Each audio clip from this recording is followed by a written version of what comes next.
The Fever get rope-a-doped 85-75 at Gamebridge.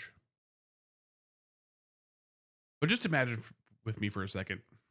Imagine you're an Indiana Fever fan. You watch the Storm win an amazing game on the road, coming together. Amazing performances by Aaliyah Boston, Kelsey Mitchell.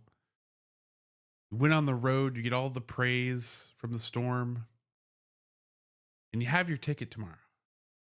Home game against the Sparks. You get to see your favorite player, Caitlin Clark.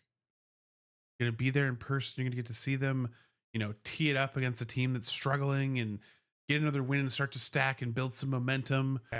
Ari McDonald is going to be playing for you again. Fan favorite. You got Timpson's going to get minutes. Like, this is a great day. Then you find out Caitlin Clark has an injury. And then you get 3/4 into a game.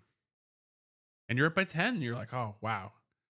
Caitlin Clark's not here, but at least Ari McDonald's playing well. We got to see some good Timpson minutes. Like, we got this. We're going to close it out. Surely.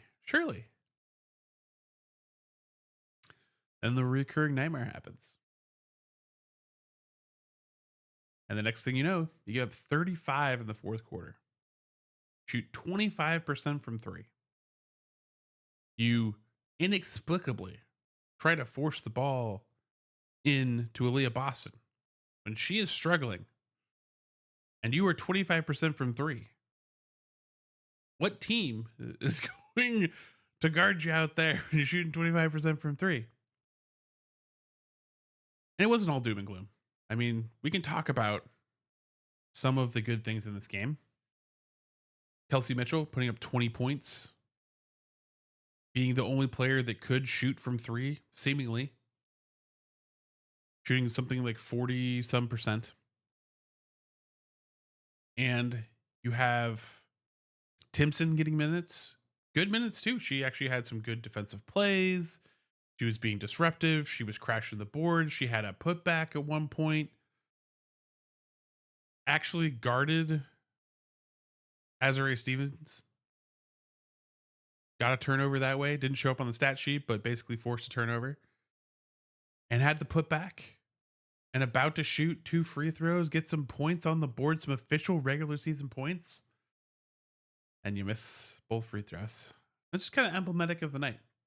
Ari McDonald was playing for most of this game very, very well. Didn't have a lot of assists, but was the second highest scorer with 14 points. Was driving to the rim and getting free throws, which is something our team has struggled with, actually getting the calls to get free throws. Kelsey Mitchell, for whatever reason, has now an AB whistle where she can't get foul calls going to the rim. And Ari McDonald had a bunch of defensive turnovers. She's playing feisty. She's playing aggressive. She's drawing offensive fouls. Like she's playing a great game. She brought her back in off the street. And she is looking like she should actually start this game. And I think that she should start for the Indiana Fever. She's earned it. A few mismatches here or there or not, she is producing on the floor.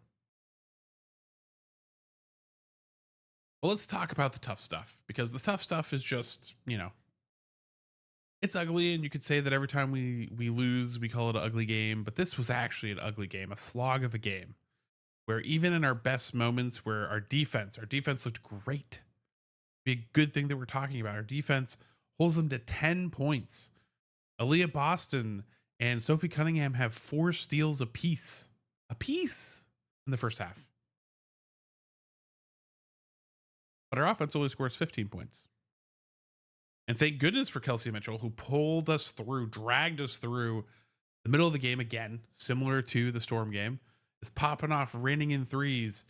And I remember there's this whole thing, like a couple steps forward, a step back, that we keep going through with this team, where Coach White, the team is like, yes, if we have a hot hand, if something's working, we're going to it.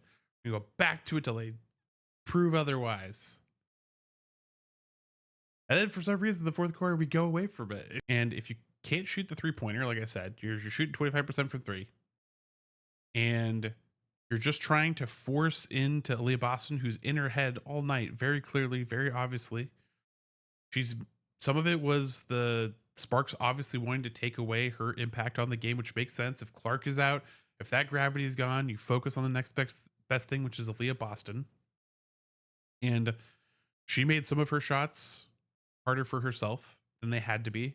And the Sparks made the shots hard against her. Team, for whatever reason, is still trying to pass the ball into you when clearly that's not the open thing or even the right thing in the tape to do. The Sparks on tape are not bad against players that just are going to post up and just going to get fed. They're weak against the pick and roll. They're weak against cutting bigs. That's what they're weak against. Not weak against Aaliyah Boston just sitting in there and them going, "Oh, well, you can't shoot from outside. Okay, well, we're just gonna double team you. We're gonna front you. We're gonna make it difficult as possible. We're gonna make you waste most of the shot clock to get it into her. And then even then, we're losing track of the shot clock and we're running out of shot clock, like out of halves, out of timeouts. Like that is unforgivable stuff." And yes, the players late in games, I've given them some grief for making mistakes, and I've excused sometimes some coaching stuff because yeah, some of them are mental errors that are not on the coaches, but there are multiple things in this game that are on the coaches. Like you cannot tell me that they didn't decide that their game plan was they were going to try to feed Aaliyah Boston for that fourth quarter and sit there and beat their heads against the wall until they bled out. Like, because that's basically what happened was like we kept making mistakes. We come out, the shot clock's running out. We're trying to feed Aaliyah Boston. We can't really get anything effective in there. We're not just going with the hot hand and Kelsey Mitchell. What is open? They get a bunch of transitions. Kelsey Plum turns it on, starts burning us. The like shout out to the Sparks coaching staff. They did a great job. Every ATO, they scored points off us. The start of the game, brilliant game plan. Jump out to an 8-point lead. And then they rotate in some players. They kind of maintain against us. And then they bring it back in the fourth quarter. And we just have like no answer until it's too late. And then by the time we call a timeout and we run our own ATO, like Kelsey Mitchell, wide open twice, amazing looks, misses them. And then what do you do, right? And then we're getting scrappy and we're trying to drive, and Aaliyah Boston's like getting some fouls. And yes, there was some close stuff that you can make as you could try to make excuses about the refs. Yes, the refs suck, but it's an environmental thing. And we were up by 10. It shouldn't be a problem. It shouldn't be an issue if we are coached properly and our players are playing properly. And we're not. We keep getting monstered in the fourth quarter. Like you can make excuses again. The refs. You can make excuses. Well, Caitlin Clark was out last minute, and sure, if we have Caitlin Clark, we win this game. But even without Caitlin Clark, you should have won this game. This was your game. How does this keep happening over and over and over again? If I was these players, if I was this coaching staff, I would have the game charts burned into my eyeballs. I would have them posted for all these recent losses and collapses in the fourth quarter. I would have them posted on my ceiling as you go to sleep. And as you wake up in the morning, you look at them to make you angry and motivate you to not let this ever happen again. This is ridiculous stuff at this point. Like, I know that Caitlin Clark's eventually going to get healthy. I hope she does. And I hope the team finally gets time to all as a cohesive unit put this all together and start running. But right now, the goal right now is survival mode. Get healthy, get together, and then make the playoffs, and then make a run. There's no more thinking about getting a good seed or anything like that, or trying to get in a good position. We're gonna be fighting for our lives because this league has a bunch of parity. And when you lose a lot of close games, games that you should win, games against teams that only have 4 real players on their team, they do. They only have 4 players that are really impactful. You can go look at the stats. Their bench put up 8 points. Our bench put up 24. The problem right now is, again, I don't know if they're tired. I don't know what is going on, but the game plans coming out in the fourth quarter are rarely good, rarely productive. Usually leads to us having to stop a run. The adjustments to fix what the players are doing. It's not like the coaches shouldn't see what's happening, which tells me that if the reaction is so late that the coaches are setting up the game plan, the players are trying to execute it, it's not working because it's a terrible game plan. And then we're in these situations where now we're in 1-2 possession away from losing to we're down 2 possessions and trying to salvage this game.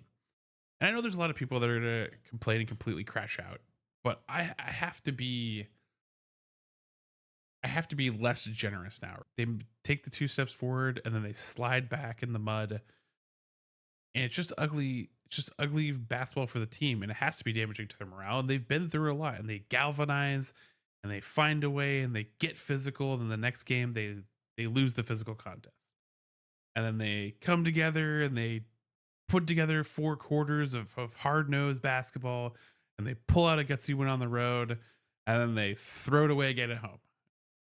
And they're going to have a short memory because we're going to see the Wings tomorrow. And the Wings were already a team where I was more worried about them than I was the Sparks. You know, you have an Enrique, you have a Paige Beckers, Guy LaRue moved over looking good. Like, they have a good enough roster, even though they're struggling mightily. They're still scoring and putting up points, and this offensive performance tonight just scares me. And when you don't have enough players to create gravity that Caitlin Clark does to enable the other things, when you have people cosplaying as Caitlin Clark trying to get in passes and they're failing to do so, it's just a bad time. And there's strengths of this lineup and there's strengths of other stuff, but Coach White leaving in a small ball lineup just to get beat over and over by the same play and then calling a timeout late to put in Tasha Howard, who struggles and gets up silly fouls, and like that's where we're stuck in. It's like, man, it's just tough. It's tough as a fan, it's tough as someone watching the game. And I understand if some people, you know, they don't want to watch the games, maybe they'll just catch the highlights, you know. But I'll be there. I'll be watching. I'll be covering it all as always because I do enjoy this team. I believe in this team despite all the tough times that they're going through now. And I think that I could ask for comments and we can all commiserate if you want to down in the comments about how you felt about this game, whether you agree what you agree with, but I think this is a good place to cut it. Remember, you're going to be amazing today because you are amazing today, unlike the Indiana Fever. And I'll catch you next episode.